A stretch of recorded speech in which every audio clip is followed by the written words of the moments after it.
guilt can have a very negative effect on our lives. Just think of when you do something wrong and you feel guilty. You normally get very agitated and irritated with people because you don't want to speak to them, because you're scared of them finding out what you did wrong. We even sometimes ignore God. We don't pray to Him because we're scared of His reaction.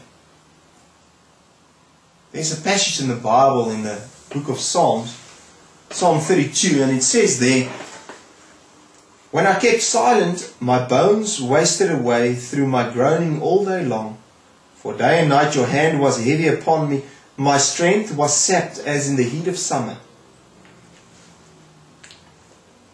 When he didn't confess his guilt, he felt sapped of his energy.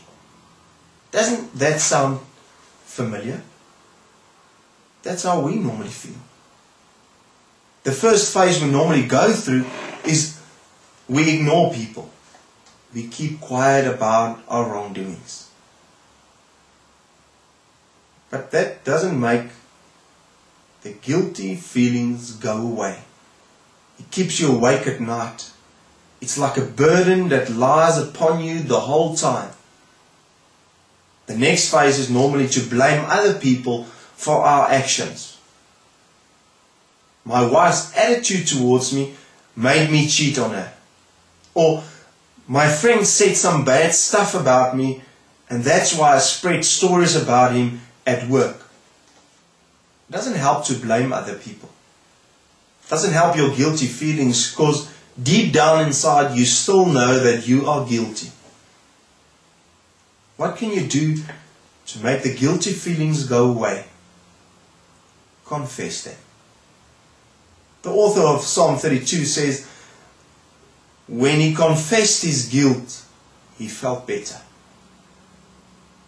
He confessed his guilt to God. He gave it a name. He gave his transgressions a name.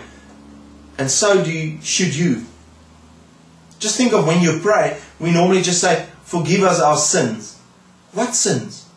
If you feel sorry about something, tell God that. Give it a name.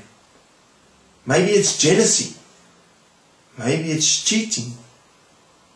Maybe it's hurting somebody because of something you said. Give it a name. And then take responsibility for it. Don't say you did that and that wrong and that's why I did it. No. The word I. I did this and this wrong and I take responsibility for it. Just think of when you were probably in high school and you scratched your dad's car. You ignored him. You didn't want to talk to him or speak to him because you were scared that he would find out that you scratched the car.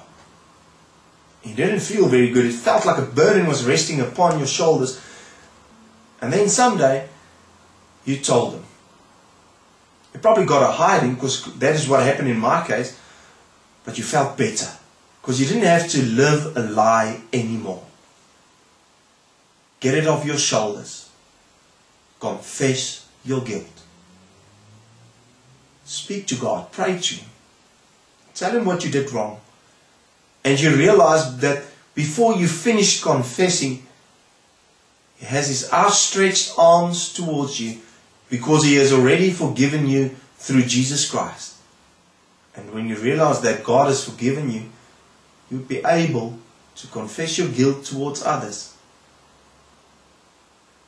Maybe it's something you did wrong in the past. Maybe it's something you did wrong yesterday or this morning. Maybe you need to pick up the telephone and speak to that person. Tell him what you did wrong. And tell him that you're sorry. Maybe you should send an SMS. Or write an email. Or maybe just write a letter. Confess your guilt. And you will feel the burden fall off your shoulders. Because God has already forgiven you. Till next week.